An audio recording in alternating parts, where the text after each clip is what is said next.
მოგესალმებით. უპირველეს ყოვლისა, მინდა წარმოგიდგინოთ ჩვენს მიერ დაფიქსირებული დარღვევები და ამავე დროს ის ყალბი ინფორმაცია, რომელიც ვრცელდება მედიის საშუალებით და ამიტომ ჯერ დავიწყებ ამ ყალბი ინფორმაციით, ვინაიდან ახლაც ჯერ კიდევ მიმდინარეობს ამ ეგრეთ წოდებულ ორ პირადობის მოწმობაზე დეზინფორმაციის გავრცელება, როგორც იცით, დღეს ნაციონალურმა მოძრაობამ პრესკონფერენციით, მათ შორის Facebook-ის მეშვეობითაც და Twitter-ზეც აქტიურად აწარმოებდნენ ყალბ საინფორმაციო კამპანიას თითქოს და ეს ორი პირადობის მოწმობა, რომელიც მათ დააფიქსირებს, მიანიშნებდა რაღაც გაყალბებაზე. ამაზე განმარტება გააკეთა იუსტიციის სამინისტრომ, საქმე არის საკმაოდ მარტივად, ადამიანმა შეიცვალა გვარი და აქედან გამომდინარე, ვინაიდან ეს მოხდა 15 სექტემბერს, ანუ სიების გადაცემის შემდეგ ცესკოსთვის ის ფიქსირდებოდა ძველი გვარით სიაში. თავად ამ სურათებზეც ნახავთ, რომ პირადი ნომერი ერთი და იგივე არის და რამე სხვა პირადი ნომერი არ არის და ამავე დროს მათ შორის ზოგიერთმა მედია საშუალებამ გადაამოწმა კიდევაც და ეს ადამიანი ორჯერ არ ფიქსირდება სიაში. მიუხედავად ამისა და ამ განმარტებებისა, ეხლაც ტელეკომპანიები და ოპოზიციის წარმომადგენლები აქტიურ კამპანიას აწარმოებენ, თითქოს ეს არის რაღაც დარღვევა. აქვე მინდა მიმართო პერსონალური ინფორმაციის მონაცემების დაცვის ინსპექტორს. ჩვენ ახლა სახელზე გვაქვს ადამიანის პერსონალური მონაცემები, მისი პირადი ნომერი, მისი სახელი, გვარი, მათ შორის ის რომ ადამიანმა შეიცვალა გვარი, ეს ყველაფერი ტირაჟირდება მედიის საშუალებით დაუფარავად, რაც წარმოადგენს დარღვევას პერსონალური ინფორმაციისა და მიმართავ მას, რომ ამაზე რეაგირება ქონდეს და მიმართავ ასევე ნაციონალურ მოძრაობას შეწყვიტოს ამ საკითხზე სპეკულაცია, მათ შორის მედიას, ვინაიდან ეს არის პირდაპირი დისკრედიტაციის მცდელობა არჩევნებისა, რასაც ჩვენ ვაკვირდებით. მეორე საკითხი ეს შეეხება, რასაც ჩვენ ხედავთ მედიაში, მთელი დღის განმავლობაში ეს არის სრული ისტერია, რომ სულ წარმოადგინონ რაღაც სურათი, თითქოს და უბნებთან არის დაძაბულობა სინამდვილეში. ჩვენ წინა ბრიფინგებზეც ვახსენე მე, რომ კომიკური სიტუაციებია, მათ შორის რასაც ისინი აღწერენ ხანდახან და ხანდახან არის პირდაპირ მიზანმიმართული ხელი შეშლა ჩვენი წარმომადგენლების საქმიანობაში. კიდევ ერთხელ არის 100 მეტრიანი რადიუსი, ყველა ვალდებულია დაიცვას ეს რადიუსი, რაც ხდება 100 მეტრიანი რადიუსის იქით, არ წარმოადგენს არც მედიის ინტერესს და არც სხვა პარტიების ინტერესს. დღეს არის არჩევნები და არჩევნებზე ამომრჩევლების მობილიზაციას ახდენს ყველა პარტია აბსოლუტურად. აქედან გამომდინარე, ეს არის ყველა პარტიის უფლება, შეზღუდვა არსებობს მხოლოდ 100 მეტრის რადიუსის შიგნით და ყველამ პატივიცეთ ამ უფლებას. და კიდევ ერთხელ მიუხედავად ამ ყველაფრისა, წეღან კახკალაძეს ბრიფინგის შემდეგ მათ შორის მოვისმინეთ კომენტარები მედიაში, თითქოს აღარ მწვანე შუქის ანთებას ან ასე კონდეს ადგილი. კიდევ ერთხელ ყველამ უნდა პატივიცეთ საქართველოს კანონმდებლობას. ჩვენი კანონმდებლობით რეფორმა ჩატარდა სულ ახლა ხანს, რამდენიმე თვის წინ. ის რაც ასაკრძალი იყო, აიკრძალა, რაც აკრძალული არ არის, შესაბამისად აკრძალული არ არის. ამიტომ ყველა შეეშვას ამაზე სპეკულაციას.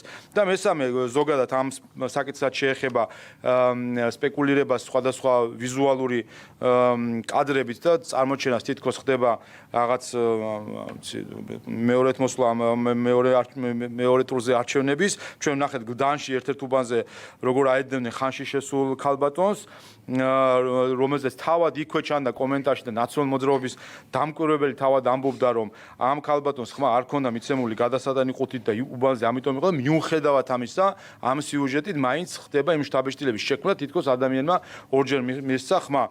ეს რასაც ჩვენ ვაკვირდებით მედიის საშუალებით, ეს არის პირდაპირი კამპანია არჩევნების დისკრედიტაციის, რაც რა თქმა უნდა ჩვენ ამაზე დიდი ხანი ვსაუბრობდით. გარდა ამისა, დღეს მოვისმინეთ ასევე ინფორმაცია, თითქოს მე-12 დაწესებულებაში რუსთავის ხდებოდა სპეცნაზის და პოლიციის კოლონების შეყვანა, ამაზეც მოხდა განმარტება, რომ არანაირი სპეცნაზის შეყვანილი არ არის მე-12 დაწესებულებასთან დაკავშირებით, საუბარი არის სპეციალურ პენიტენციარის სამსახურის გარედაცვისა და ინფრასტრუქტურის ტექნიკური უსაფრთხოების მთავარ ბაზაზე, რომელსაც რაც ნამდვილად არ არის მე-12 დაწესებულება.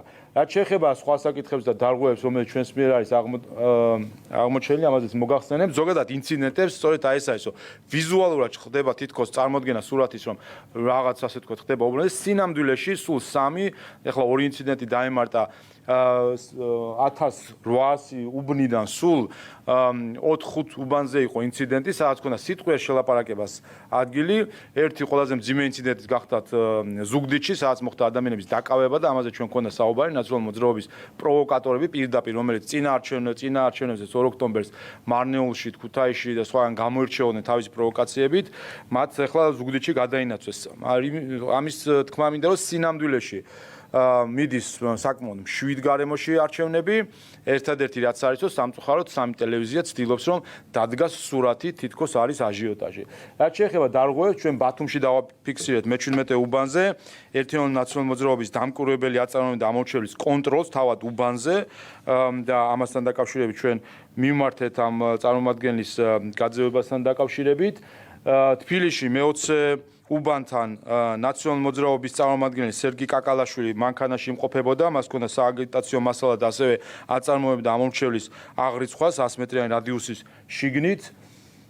რუსთავში არის მთელი რიგი და სია იმ პროვოკაციებისა თუ არეულობის მოწყობის ცდილობისა, იცით რომ იმყოფებიან დიმიტრი შაშკინი, ვანო მერაბიშვილი, ლევან ხაბეიშვილი, გიორგი კაპანაძე და მთელი დღის განმავლობაში ისინი აწყობენ პროვოკაციებს სხვადასხვა უბანზე, ცდილობენ არიონ სიტუაცია, ამიტომ ყველას მოუწოდებია განსაკუთრებული ყურადღება მივაქციოთ რუსთავს.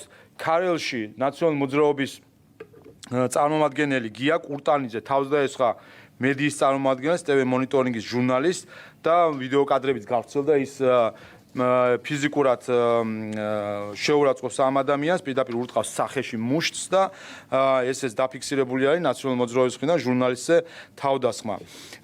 საერთო ჯამში იმის თქმა გვინდა, რომ ერთის მხრივ ჩვენ ვაკვირდებით, რომ მშვიდ გარემოში მიდის ზოგადად ვითარება, ერთადერთი რაც არის, რომ არის ცდილობა წარმოადგენს გარკვეული სურათი მედიის საშუალებით, თითქოს არის გარკვეული არეულობები, სინამდვილეში ეს ასე არ არის და კიდევ ერთხელ ყველას მოუწოდებ თვალყური ადევნონ ჩვენ საარჩევნო პორტალს 2021, რომელზეც მათ შორის ეს ინციდენტები არის განთავსებული და მათ შორის აქტივობები და 8 საათის შემდეგ უკვე პარალელურ დათვლის შედეგებიც იქნება ოლქების მიხედვით განთავსებული.